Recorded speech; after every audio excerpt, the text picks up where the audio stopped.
Welcome to the Fundraising Elevator, where we're all headed up. This podcast is a production of Elevate, an online learning platform for fundraising event professionals. We're coming to you today from the studios of the AV department. Please welcome our hosts, Kristen Steele and Samantha Swaim. Well, welcome to the Fundraising Elevator, where we're all headed up. We're excited to have a special guest here today to talk to us all about auctions and making auctions easier. Before we jump into the conversation, we want to talk a little bit about the fact that we're seeing a lot of changes happening in the event world and the need to be able to look at how do we continue to grow and increase our revenue? How do we continue to make more impact? How do we continue to bring people together as a safety net for our organization? So we want to make sure you know about our event assessments and that we can come in and do some strategic training for you, your team, your committee, your board, and do an evaluation about where you might be able to have all your effort go to more benefit. So one of those strategic ways for changes is that we've seen a lot of growth in the world of online auctions and consignment auctions. Yep. So we've invited the expert here to talk about how we can make auctions a little bit easier. Jason is our guest here from Winspire, doing really unique, cool, interesting things. And so we want to make sure you all know about the resource and sort of the direction that we see auctions heading lately. So Jason, welcome to the show. Hi, thanks for having me. It's so excited to be here. I've been a fan of you guys for quite a while. Well, we appreciate you joining us. Kristen, let's do the formal introduction and let everyone know who Jason is. This will be as official as we get. Jason Allen Champion is an accomplished professional with extensive experience in business development, marketing, and strategic partnerships, particularly within the nonprofit sector. As Vice President of National Partnerships at Winspire, Jason manages nationwide relationships and drives revenue growth while ensuring client satisfaction.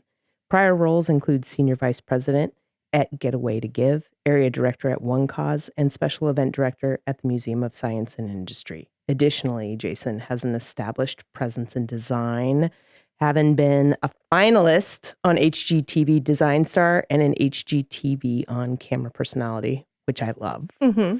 I'm so glad you're here. So, opening question.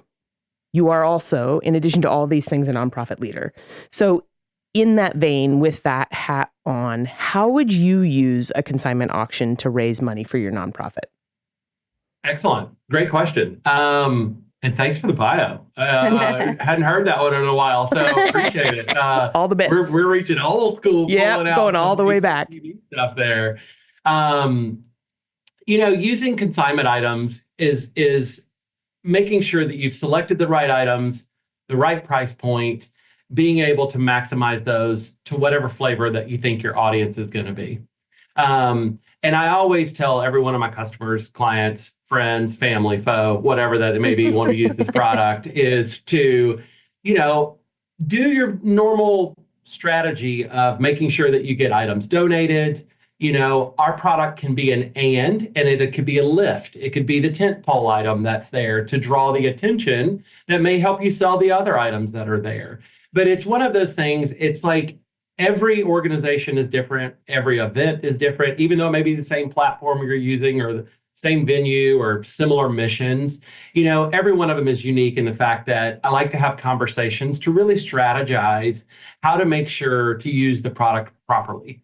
Because it is on consignment, you don't want to overwhelm it with all the consignment items, no risk. You want to have a limited number with some good mix of other things to go along with it.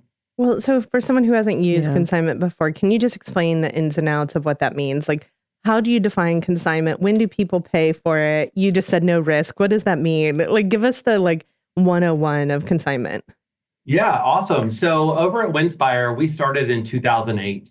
And we actually pioneered the travel consignment industry, meaning that we work with long-term vendors over the last 16 years to create a repertoire of about 250 packages, literally all over the globe, from hiking Kilimanjaro to truffle hunting in Tuscany to backstage Broadway to who doesn't love drinking on Bourbon Street in New Orleans, which I've seen y'all there. I know this works. So, it's great because you'll look at our website, you'll have a cost associated with each one of those packages. Traditionally, what you would do is put that into your auctions, raffles, giveaways. You would start your bidding at what that reserve cost is. And then anything you make above what that cost is what you keep and put in your pocket as an organization. The great thing about this, when we say consignment or no risk, is if no one bid on it, there's no harm, no foul. We provide every piece of marketing collateral to go along with each one of the packages to promote it properly, to make sure it's beautifully displayed, to get that interest, because it may be that some of these items that we use do not sell, but it drives them to the other items that they have worked on getting donated. So no risk, meaning you do not pay for anything until the item is sold, if it's sold. You pay for it traditionally out of the proceeds of what's come. We do not take any percentages of what you raise, nothing along those lines. That is not the proper way to run a company like this. And Thank you. The fact that, we've been doing this since 2008, we have a considerable amount of nonprofits that we work with every year that has seen tremendous success over and over and over with using one item up to 5 to 6 to 7 items. It really just depends on the size of your audience. Can you explain the reserve idea for like the execution of it? Because I know a lot of folks will be like, what do you mean if it doesn't sell? Can you explain like how you prep an auctioneer for that? Yeah. So prepping auctioneers are a beast within itself. We all know that. I love every one of them, and in my own special way, I love them. But we know that traditionally, and this is just a tip, like organizations spend the money, hire a professional auctioneer. I love that the weatherman can read a script, but God, he does not know how to sell a package. He does not. Mostly he doesn't know how to do a donation appeal. And executive directors and board chairs, you've been asking money all year. Don't get up again in a celebratory effort at that point and ask again. Like, give it a new face, try something new. Professional benefit auctioneers can drive additional revenue that you may never thought that was there. So there's my little side topic. Amen. To talk about. Amen. Going back to what the reserve cost is, you can look at our website. Like I said, there's 250 packages. Each one of them will have a cost associated from $500 to $60,000. It really just depends on what you like. That reserve cost is what you would owe us if you sold that package. And when you've sold that package, you've made the money above what that reserve cost is. So if a package goes into an event in a silent auction and our cost to you is $1,000, you start your bidding at maybe $1,200, just a little over what that cost is.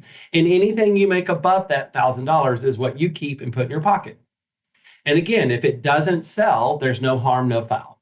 Yep. The great thing about this, though, is you potentially could be identifying new donors by offering experiences like this. And especially through most of the software platforms, they have a watch button. My suggestion would always be, look at who watched those packages and reach out to them after it's over with, because you have no risk. Yeah. You can tell them what you want to sell it for at that point if they didn't buy it in the auction, and you're making money additionally. I think where this comes into play that has been interesting as we've seen sort of it continue to evolve through the pandemic into hybrid events, et cetera, is taking the auction outside of the room. Yeah. With the idea of an online auction. And we're sort of promoting that silent auction with all those items that you've been doing all that procuring to fold that energy into the idea of an online auction where folks in the room, but outside of the room, or maybe not even in the room at all. Yeah. This auction becomes the thing that you're doing, and how consignment and that online auction intersects. And so you work at Winspire, which is consignment auction packages. You used to work at One Cause, an online auction platform. If you were setting up, I think when I say online auction, people go, I don't even know what that means. With those sort of skills under your belt, how would you set up sort of a perfect online auction? And what would that look like? Excellent. I would, I want full control. I think that, you pick the number of items you have in comparison to the number of folks that you're going to have attending. So there's a sense of urgency and scarcity when these folks are looking at these items and they're seeing these bidding, because it's more items doesn't mean more money. Yes. Less items means better money. Yeah. Limited items means we're going to make a lot of money. So it's the opposite in what you're doing. For me, traditionally, what I work with customers, prior to my days at One Calls and to now, in any tech platform that they're doing it, I always tell them to open it at a minimum of 2 weeks in advance of the event. So one thing you're doing there is you're allowing people to start perusing and getting an idea. You can promote your live auction items, because God knows if I go to an event and I throw down for a 14-day Africa trip without talking to my husband, I'm probably not coming back to this room for at least 48 hours. Right. So you need to make sure that you got people plenty of time to process, digest. You're also not the only one fighting for that money in your area. Some of those folks that may see these items go, oh, you know what? I'm going to an event before then, but I like this better, so I'll save my money and buy over there. So you got to think competitive retail as well when you're doing this kind of stuff. But having it open at least 2 weeks in advance so people have got plenty of time to browse what's there. You're able to utilize those text message features. Hey, we just added a new item. You don't even have to tell them what it is. You can say, hey, we had a new item, go browse this. Because as in traditional marketing, because this is what this is marketing your items to sell them. It traditionally takes 2 to 3 times before you go, I do need to buy that loofah off of TikTok, because I've seen it now. It's the same concept when you continue to feed people with. It's a great analogy. I totally am going to go off on a side topic here. I do love me some TikTok, and I have found some amazing things on TikTok. The other day, I got suckered into buying a golf cart Jeep for $70. I'll never see that. I'll never see that show up. But I was like, I love it. Let's do it. So same thing. You get that same concept. You get that same motivation. You get those people looking at your stuff, and then they start going, I really do need that trip to Costa Rica. Oh, yes, I do need those Botox certificates. Yes, I do need this. So it's just making sure that people have repertoire. But I want to add one other thing to this, because most organizations are clueless when it comes to building packages or selecting items for their audience. And they traditionally end up shopping with their own pocketbook instead of the donor's pocketbook. And while I'm not booking a trip to Fiji, the donors that are in that room potentially are booking a trip to Fiji. And all you're trying to do is shift some of that money from that Marriott that they may be spending it to you. So when you have the ability to touch base with guests, sponsors, previous attendees about a month in advance, maybe 2 months in advance of the event, with a small survey saying, we're building a really cool immersive experience this year around our silent and our live auctions. If we were to have a major sporting event, what would you pick? Masters, Super Bowl, Formula One, Ryder Cup, Wimbledon. If we were to have a beach vacation, where would you pick? Mexico, Cap Cana, Belize, Miami, the Caribbean. The last question saying, where do you want to go? And if you've got 5 people or you got 50 people that reply, you, one, are giving them the opportunity to voice feedback. And God knows everybody loves to provide feedback, right? It's good donor stewardship. They're giving you information that can help you build a stronger silent and live auction. Because if 10 people said, I want a Botox certificate, and 12 people said, I wanted to go to Cancun, and this one said, I need to drink some wine, you are building something that the audience is participating in actively. So when they actually get there and see what you've put together, their willingness to give gets even better. And I think you're hitting on it in the marketing piece. And I think sort of holding the bigger strategic frame for folks, what we are talking about by and large, which I know we're going to move into sort of mission items here in a minute, but prior to going there, we're talking about transactional giving. Right. And I think sometimes that gets conflated. And people are just like, transactional giving, no. And yet they still want to run around and do all these activities and all these auctions. That's what we're talking about. That's what's happening. And it's I think it's totally transactional. And so I think thinking about it from that frame and purchasing behavior and what that looks like, marketing and all those pieces is helpful.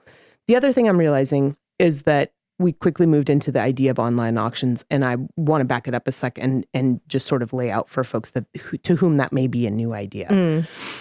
It is possible to have your event, have all the things happening at your event, and then outside of what's happening at that event, to have a strictly online platform auction where people who attend the event and also people who don't attend the event, and this is a great way to take that event out of the room, can participate in this online auction. Jason, you were talking about opening it 2 weeks prior to the event to sort of build around the event and then closing it post-event so that the event becomes part of that bigger picture.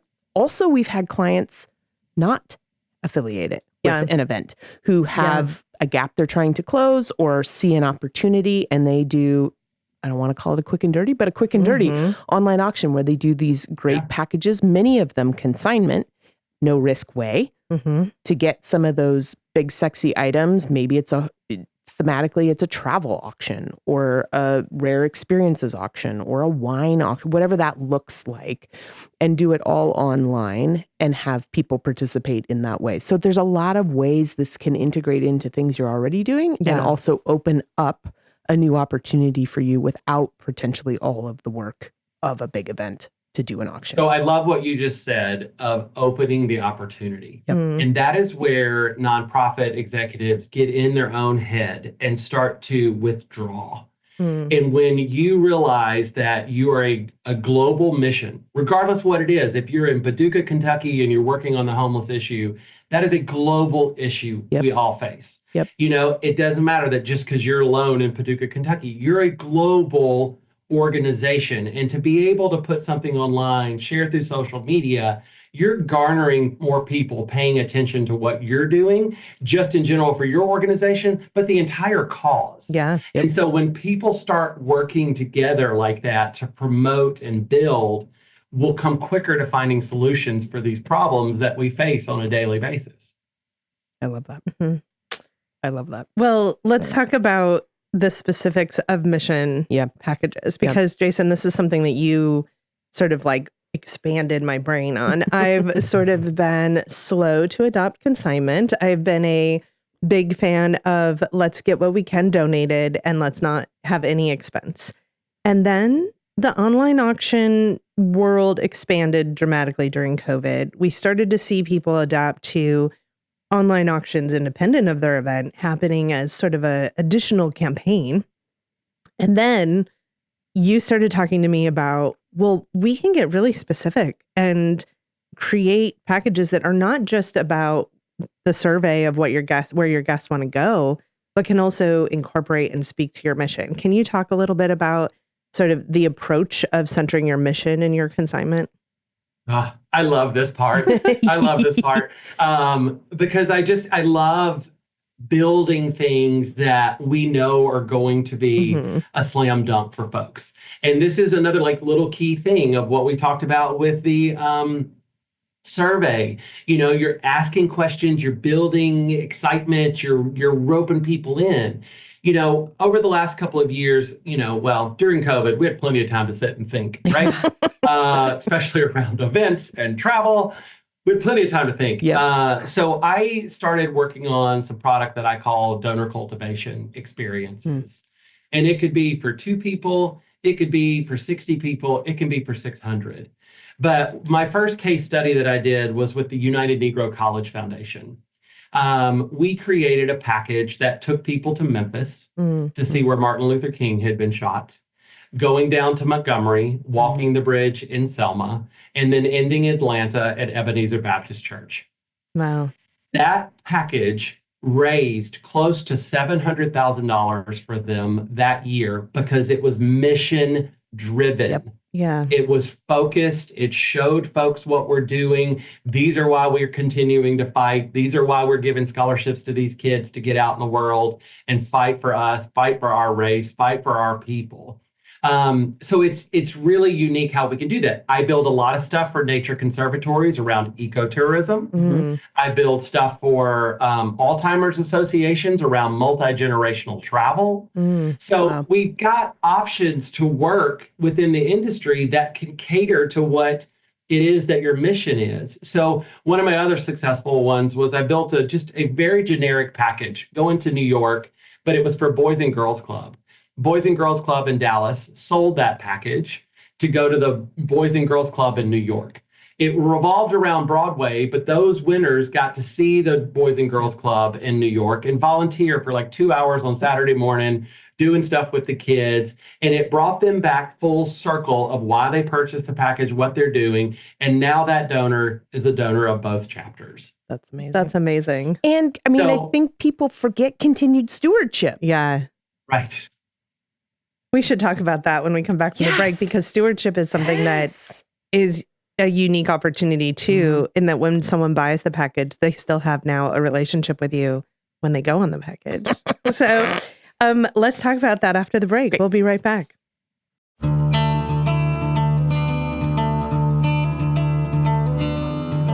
Ready to take your fundraising to the next level? Need to get unstuck in your event planning? Now's your chance to connect directly with the experts behind the Fundraising Elevator. Book a one-on-one consulting session with Sam for strategic planning and fundraising strategy, with Kristen for your program and storytelling, or Mary for your registration and data tools. They're here to provide you personalized answers to all your event questions. Don't wait. Raise more at your next fundraising event. Book your session today at elevatenonprofit.com. You can also find the link in the show notes.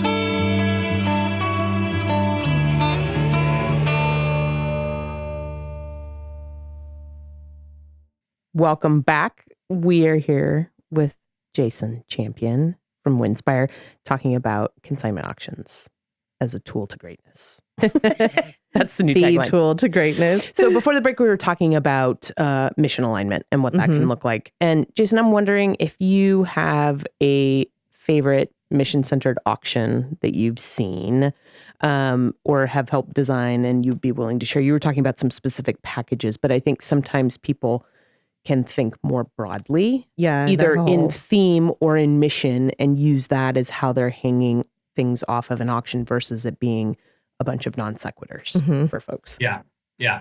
But one, I love themed events, right? I love that because we can curate packages that would be around that theme. So, 2 years ago, Moulin Rouge was the biggest theme that was out there. Yep. Yeah. We crafted packages for Moulin Rouge in Paris and Broadway to go to the shows. Like, it really just depends on where your head is and what you're doing. I tell all of my auctioneer partners, when you're in an organization and they're talking about what this mission is going to be, you just tell them that you can make it happen and then call me and I'll be the one that stresses about figuring out how to make it work for you. But I have done that phone call many a times on a Thursday of, hey, they've got an event Saturday and it's over the moon. Great. Let's use NASA. Let's do a Kennedy spacewalk. Let's do all of that kind of fun stuff to go with it. So we've got all those options to build and do it. But, coming back to the mission-centric and cultivation of things, I got two organizations that I love what they do. One of them is up in New Jersey, the Monmouth County Conservatory Foundation. And in conjunction with their year-end appeal, while it's dead of winter in New Jersey, it's cold. They launch a travel store with only sunny destinations. Perfect. Miami, Caribbean, Belize, Costa Rica, and in conjunction with their year-end campaign, make a donation, come over here, buy a trip. They mark the trips at equal comparison of what they would get if it was a straight donation, all that kind of stuff. And this last year we did it and it flew off the shelves like hotcakes because one, they had already been cooped up in the house for 3 months because it had been snowing early. And then you've got, I'm ready to get out of here. They're starting to think spring break. So that went quite well of how that worked out for them and really drove some additional revenue there at the end of the year. And it was just being creative with very little effort to prop up. Because all they did was post our photos on this line on their platform, send out the email, please join us, link in, whatever. It was brilliant for what they did because I think it took them probably hour and a half, 2 hours to get it completely set up, and it did a return of almost $150,000. So I took that story and I utilized that story to help an organization that at the end of their calendar year last year, they had a budget deficit of about $65,000 that they were trying to close and just like end their year strong, saying, we did it. And they came to us and said, is there anything we can do in preparation for our fundraising event that's 4 months away that would help us draw in some of that money now that we can close our end of year strong? So we talked about sponsorship and we talked about like launching ticket sales early, and then ultimately decided to use your example and take the end of year appeal and launch with it a online campaign. We put together 6 packages that were completely mission centric. Yep. So the packages were specific to the fact that they work with women who are writers. And so we took like famous seminal text in the literary world and said, where was this written? Or where is this author from? And then put together packages that were based on experiences that would associate with that book. And they closed their year with, meeting and far exceeding that fundraising goal. And it lived independent of everything. It wasn't associated with their event. It was something that ran for, I think, 2.5 weeks. And it took us about 4 hours to put together total. Yeah. It was an amazing way to close out their campaign. Well, and I think I want to make sure we're making the quiet part loud here, because I think we've been kind of talking about it parenthetically, but as an option for folks as well, both in person at their event and on an online auction platform. When you get the bidding for one of these items up to like a sweet spot and beyond, multiple people get to go. Yeah, you can sell it multiple times. Jason doesn't just have one of those for me. I can keep purchasing them from the consignment company and giving them to my donor at that higher donated bid. And so I think that becomes sort of, that's where some of the magic happens, right? Where you see, oh, the bidding is really high for this. And when we get to this point, all of a sudden it unlocks, hey, guess what? Multiple people could take that package. And so I think there's a lot of opportunities in consignment that sometimes when I've gotten the beach house from Joe and Jim, they may not want me to sell it multiple times. They're like, no, that one weekend in August, that's all we got for you, friend. Right. And so it becomes a different way to engage multiple people in an auction as well. And you're potentially identifying new donors. Yeah. I mean, that's the thing, is because one thing that I always tell every organization, you got 3 kind of donors that are coming into a room right now. You've got the Dr. Smith that has consistently written you a $10,000 check every year for the last 37 years, period. Okay. Then you've got the middle generation of folks that are looking to support the organization, but want something in return. And that's either they bought it through the silent auction, they're buying it through a live auction, but they're willing to give, but they're wanting something in return. And then you got that last donor that will give you every minute of the day, but never a dime. So you've got those folks that you're trying to figure out how to cater to, and that middle road of folks, because if we all know things that nonprofits struggle with right now is retaining younger generation and donors. Because the older ones are passing on, and they're not necessarily leaving the philanthropic trends that they have done to their kids over the years. And so now we're kind of out there just free floating to make sure that we can figure out how to attach ourselves to a younger generation that will continue to come and support the organization. And that is through marketing great products that they want to buy. Well, it speaks to the TikTok shop concept, right? Like, I am going to probably have a different spending behavior in a gala event surrounded by people I know than I will scrolling at home online. And so the TikTok shop behavior of like, I've seen it now 6 times. Now I need to click on it and look at it and maybe just buy it, is something that you're targeting a different type of activity and type of giving. So before the break, we talked a little bit about stewardship, and I want to circle back around to that and ask you, so when someone buys this package, let's say, for example, I am a donor to Monmouth Conservatory and I purchase a trip to the Caribbean, what is the process from there? And is there an opportunity for the organization to be a part of that experience in any way for them as sort of a stewardship opportunity? Yes, you are teeing up the best questions. This is why you guys do what you do. So, donor stewardship, we have great packages, right? We have amazing customer service. It is about the donor experience. It's about them going on that experience, remembering why they purchased that at the event, having a great time, and coming back and reporting to the organization and to us that they enjoyed it. We look forward to working with you again for next year. Going to the sunny Caribbean is always positive, but it's the purpose that once the item has been sold in an event, the nonprofit will reach out to us, give us the winner's name, winning bidder is what we call them, come into the system, name, phone number, email address, winning bid amount. We'll enter that in the system. That will generate an invoice to the nonprofit.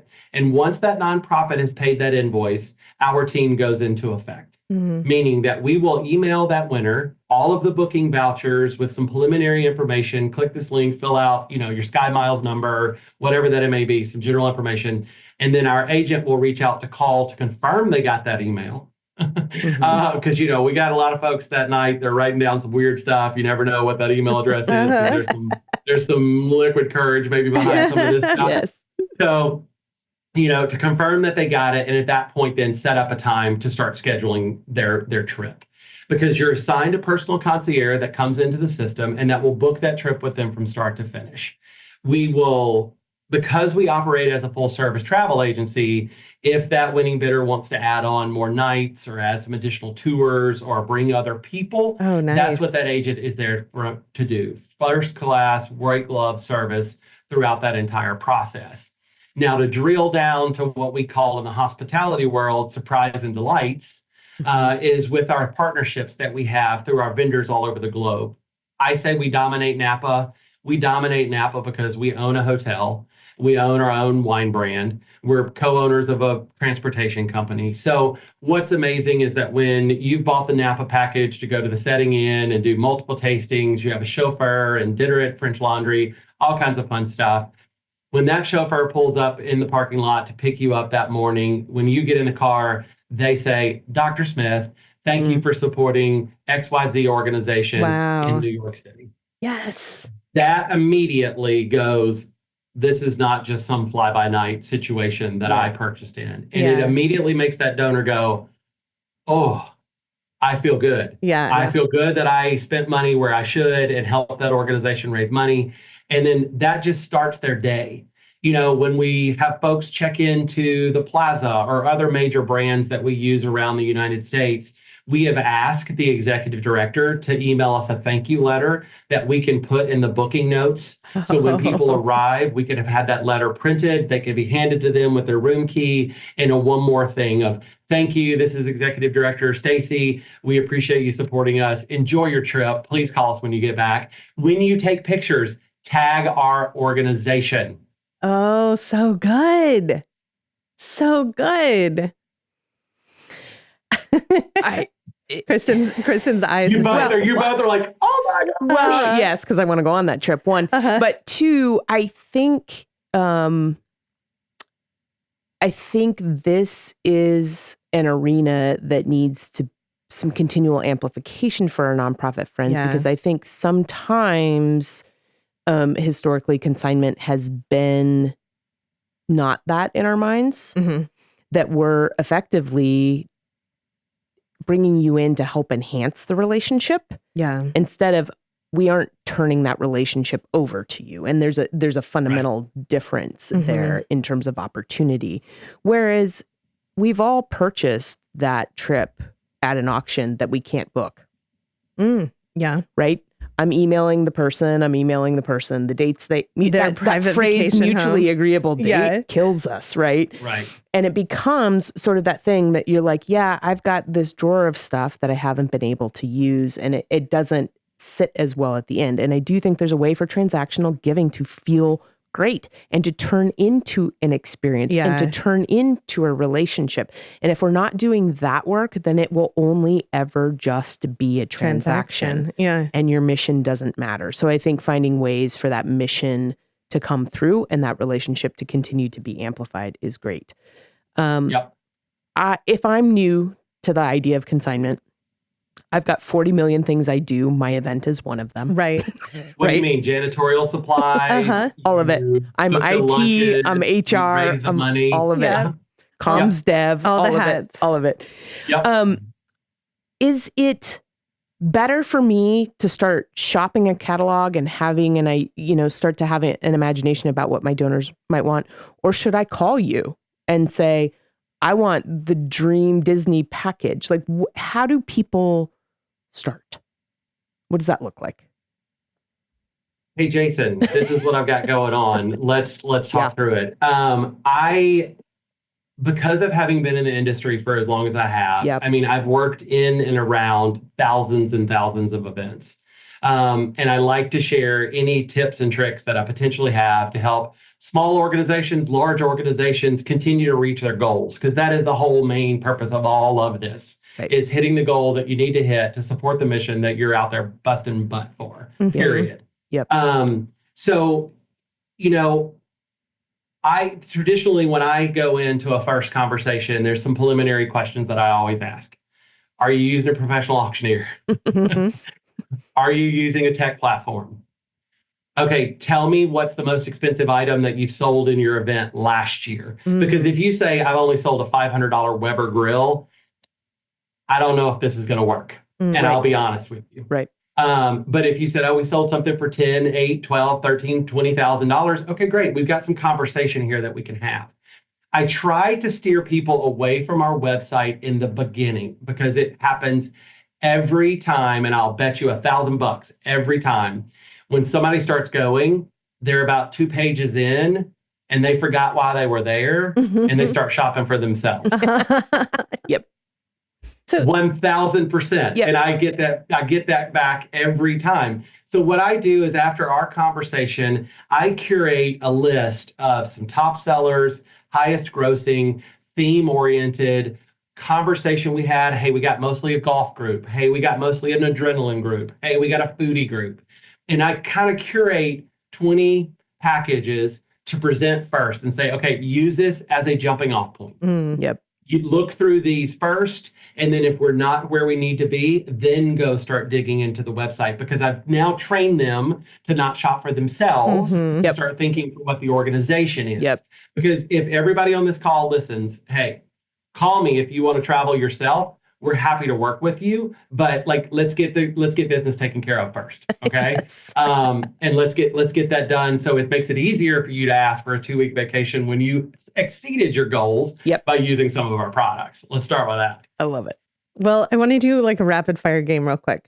Ready? Okay. So if I was designing a perfect experience and I call you and I'm with a food bank, what's a package or two you would recommend?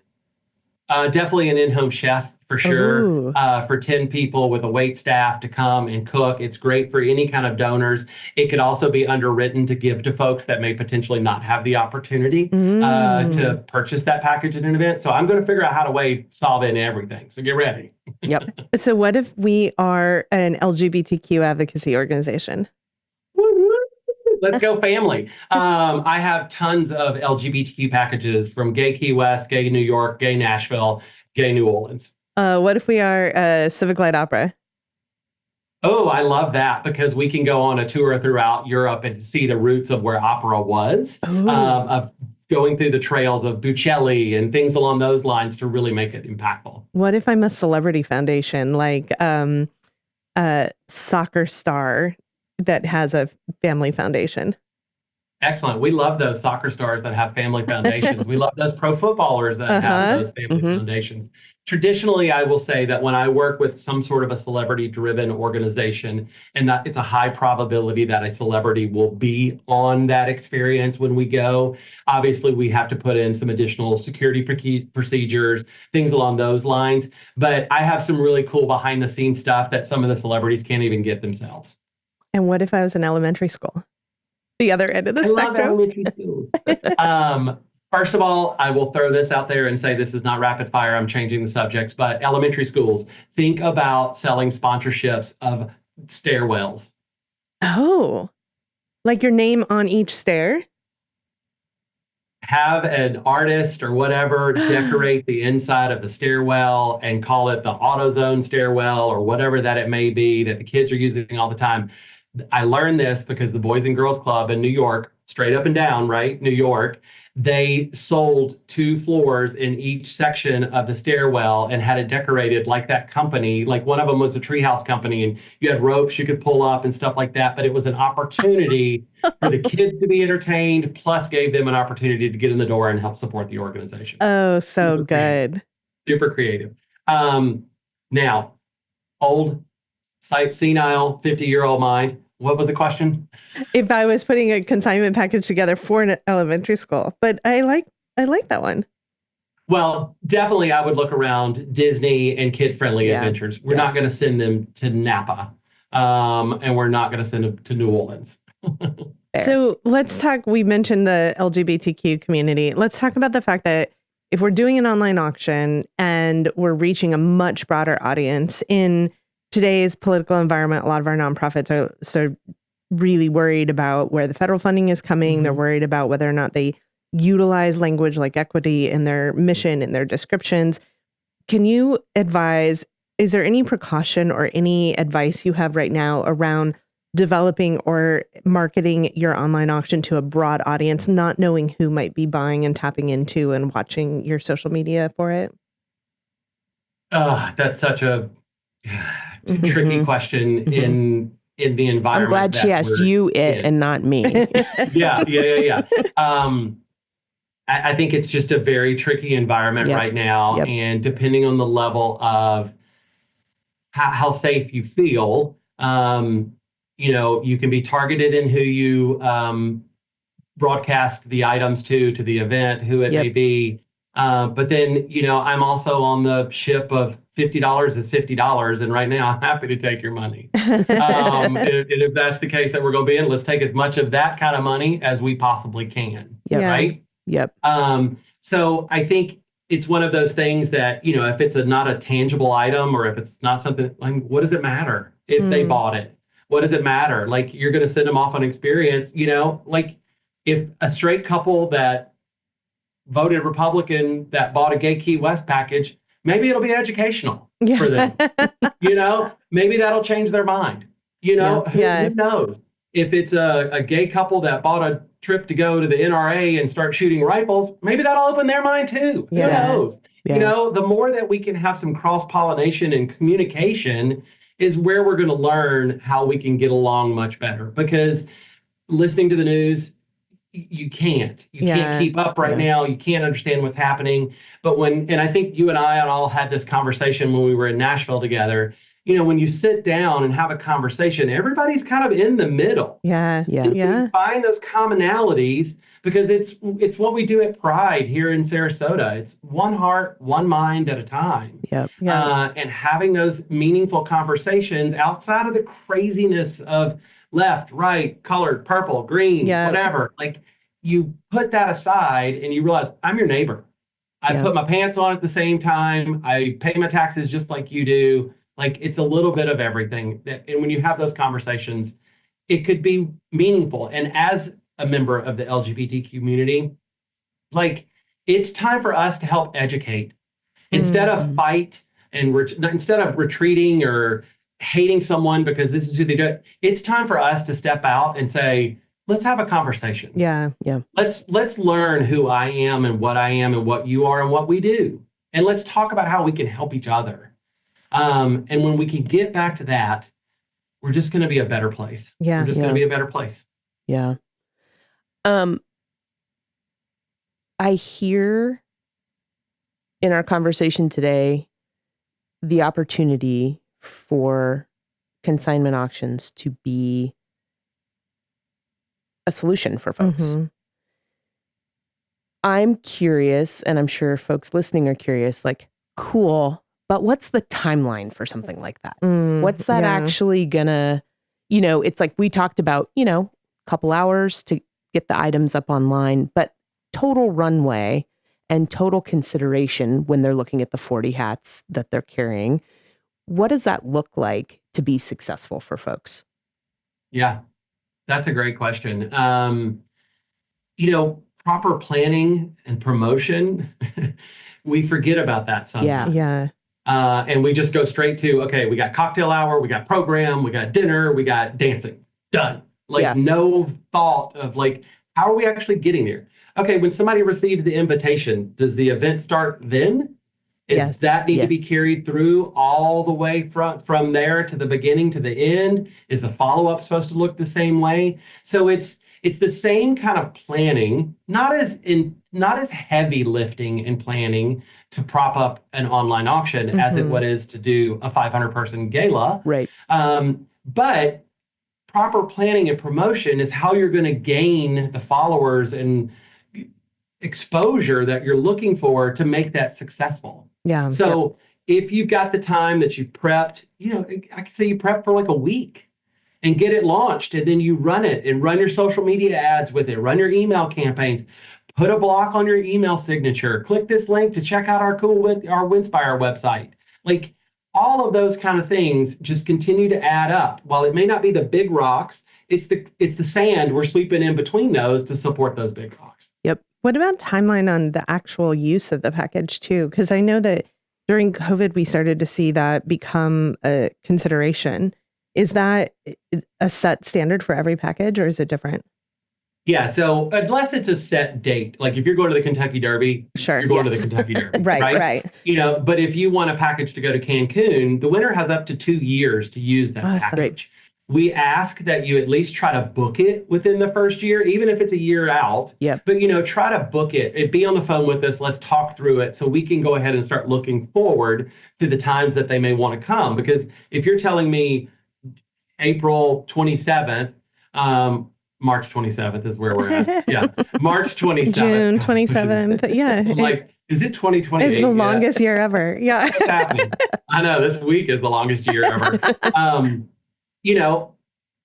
They need to be able to look forward, our booking agents do, to make sure that there's things available at those times. Because, when you plan a trip to Europe, you're typically a year out. Anyway. Yeah. If you buy one of our Kilimanjaros or hiking Mount Everest, like you need a 2-year runway to train a little to make sure that you're not buying it on Saturday night. And, hey, I just for those listening, he used air quotes. Yeah. Let's hope they trained a little. I love it. So I think it's just, one of those things that we obviously work with every donor to fit what they need, and sometimes things happen. Some folks are at the last minute or not able to go on to their experiences. We work with them and extend that time. Yeah. They may have missed their flight and it pushed their time. We add some other nights on the end. Like we've got a lot of opportunities that it's really about making sure that donor is having the experience that they bought into the night of the event. I love it. That's great. Well, we're going to take a short break. And when we come back, we're going to jump into the fundraising elevator. We'll be right back. We've been partnering with Greater Giving for over 20 years as our go-to event auction software. Greater Giving allows us to do our job planning fundraising events even better because we can manage guest lists, seating, bid number assignments, and sales all in one place. That makes it great for our nonprofit partners and their guests. Check out Greater Giving for your next event at greatergiving.com. Link in the show notes. Welcome back. We are here with Jason Champion and Winspire, and we're going to get into the fundraising elevator. Jason, this is our moment to offer our nonprofit superhero friends. You've been full of so many tips and advice, but if you could boil down the most sort of, this is the thing I want to leave them with for them to hear so that they can continue to head up in the elevator, what would that be? Don't be scared. Yeah. Don't be scared. You got into this because you believed in the mission. And I know every day can be difficult, raising money for kids' cancer or heart disease or homelessness. You are a stronger person than what you think. And it may not be that every day that you get a thank you on your back, but no, folks like them right here and me, we're out here supporting you to look like a rock star. We're your services to help you. Thank you for doing what you do, but don't be scared. You're stronger than what you think you are. I love that. I so love that. So when we're bravely moving forward and we want to call you and say, Jason designed the perfect auction with me. How do people find you? How do people get a hold of you? Sure. You can shoot me an email, first of all, and my email is simple. It's jchampion@winspireme.com. Our website is Winspire.me, so it's wininspireme.com, winspireme.com. Check it out. Shoot me an email. Give me a call. My phone number is 949-339-4789. I've never given my phone out on a public. Here it goes. It's going to start ringing. We'll see what I get now. But we're here, just talk. I mean, bounce ideas off of us. Like, this is the thing. We may not be the right fit for everyone, but we've got sources that could be. So that's the thing. Use us as the WebMD of auctions, and we'll be glad to help you in any way that we can. The WebMD of auctions, Jason Champion and Winspire. Thank you for joining us today. Thank you for rethinking and thinking about what could be possible for organizations out there.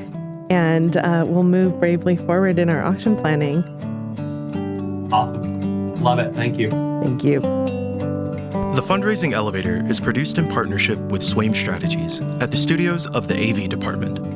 The program is produced and directed by Steve Osborne, with audio engineering and original music by Dwayne Anderson, Heidi Christensen, and Adam Breeden. Video production by Shannon Doran.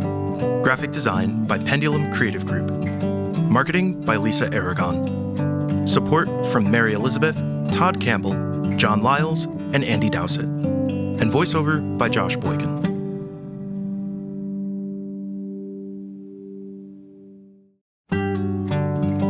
Hey y'all, it's Kristen. Before we leave, I want to ask for your help to make the podcast grow.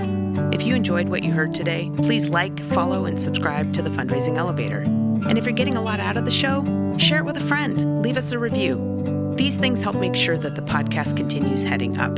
Thanks so much for being here and tuning in.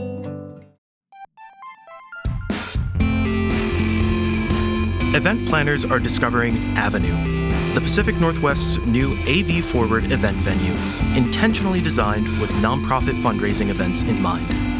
From the 93-foot video production wall to the highest quality sound and lighting, premier AV features are included in every venue rental. You'll find the space and audiovisual enhancements to create your unique and memorable event. Visit avenueportland.com to schedule your personal tour.